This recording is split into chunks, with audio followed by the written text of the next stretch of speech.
Gregorio Luperon International Airport in Puerto Plata, the Dominican Republic. February the 6th, 1996. The small Caribbean island is a popular winter getaway. A group of German tourists has been delayed. There are mechanical problems with the jet that was supposed to take them back to Frankfurt. The airline has arranged to lease another plane for the flight. The replacement jet is owned by Turkish charter company Birgenair. They have a 757 that's been sitting on the tarmac for almost 3 weeks. But it takes several hours to get the plane ready to go and to get the Turkish crew aboard. By 10:15 p.m., the plane and most of its crew are at the gate.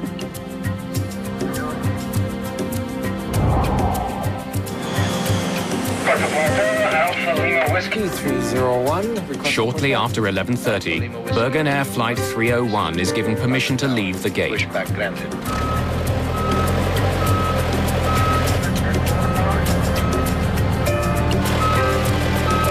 Moments later, it taxis to the threshold of the runway. Cabin crew, take your seats, ready for takeoff. Cabin announcement is completed.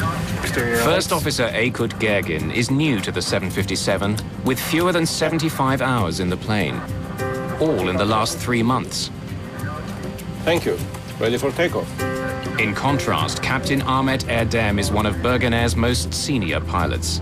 He's logged thousands of hours in this type of plane. Alpha Lima Whiskey 301, ready for takeoff. 301, cleared for takeoff, runway 08. Clear for takeoff, runway 08, 301. Thank you. A good flight. Good flight. Good flight. Mulis Evrenesolu is on this flight as a relief pilot. Like First Officer Gergin, he's been flying the 757 for less than 3 months.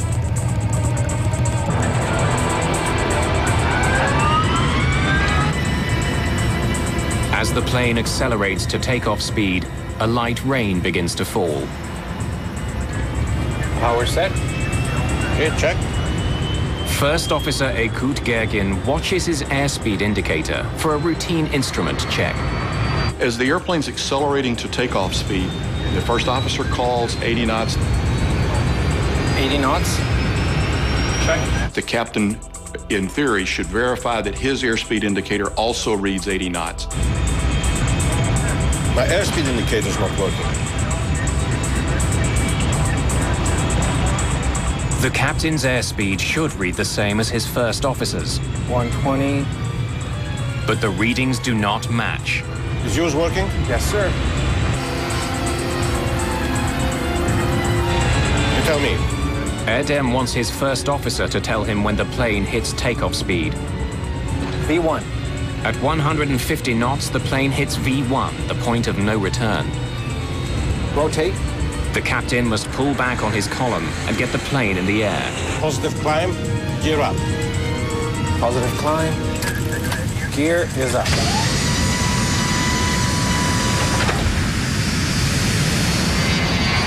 At 11:42, the plane takes off. Seconds later, Captain Erdem's airspeed indicator comes to life. Is it possible to turn off the wipers? Okay. Wipers off. Climb thrust. Climb thrust.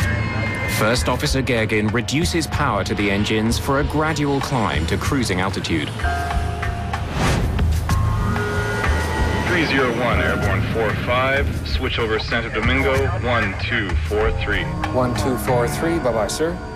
Climbing through 2,500 feet, Santo Domingo, good evening. First Officer Gergin establishes contact with the island's main tower in Santo Domingo. Alpha Lima Whiskey 301, climb and maintain 280. Center autopilot on, please. Center autopilot. As command. Thank you. 1 minute and 30 seconds into the flight, the autopilot takes over.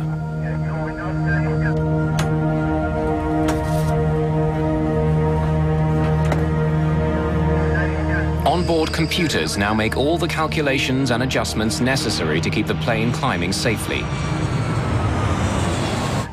Almost immediately, the computer reports a problem. Rudder ratio, Mach airspeed trim. 2 different alerts warn the pilots that the plane is traveling far too fast. But the first officer's airspeed indicator shows the plane climbing at a normal speed, 220 knots. Something's wrong here.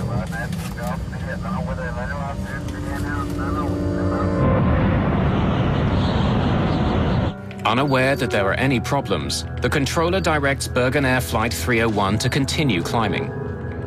Alpha Lima Whiskey 301, report Pokek. Okay, 280, I'll call you over Pokek. 301. Okay, there's something crazy. Do you see it? In the cockpit, the situation gets more confusing. The first officer's airspeed indicator shows that the plane is flying much too slowly. Mine shows only 200 now, and decreasing, sir.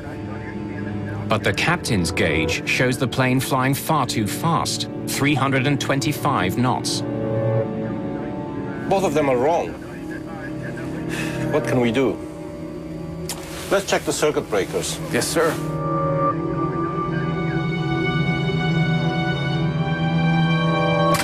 As the first warning is eliminated, a more persistent warning replaces it. The overspeed warning tells the crew that they are approaching 350 knots, the maximum speed at which the plane was designed to fly at this altitude.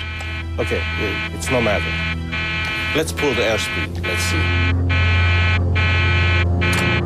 see. Resetting the circuit breakers turns off the alarm, but it doesn't fix the problem. Captain Erdem's airspeed indicator still shows he's flying much too fast. Now it's 350, yes?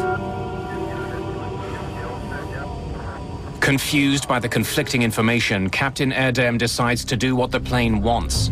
He slows down. Take that like this. With terrifying results. The 757 is sending out warnings that are confusing the crew. Bewildered, the crew struggles to solve the problem. The lives of 189 people depend on them getting the answer right. Shortly after taking off from the Dominican Republic, Birgenair Flight 301 is in trouble. The cockpit is filled with an ominous sound, the stick shaker alert. It means that the airplane is about to attain a speed so low that it cannot sustain flight. ADI! The attitude deviation indicator is basically a round gauge that on this airplane is a screen, but it's blue on the top and brown on the bottom, and it shows not only the pitch of the airplane, but also roll.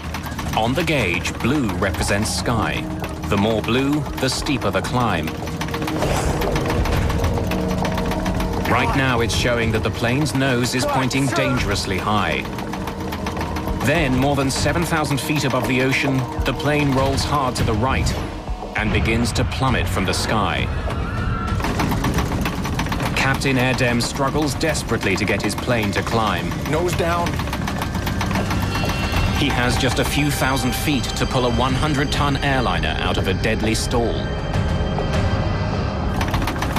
The less experienced pilots utter prayers and offer suggestions. Thrust. ADI. 301, squawk 377. Stand by. Air traffic control is still unaware that Flight 301 is in grave danger. The timing! What am I to do?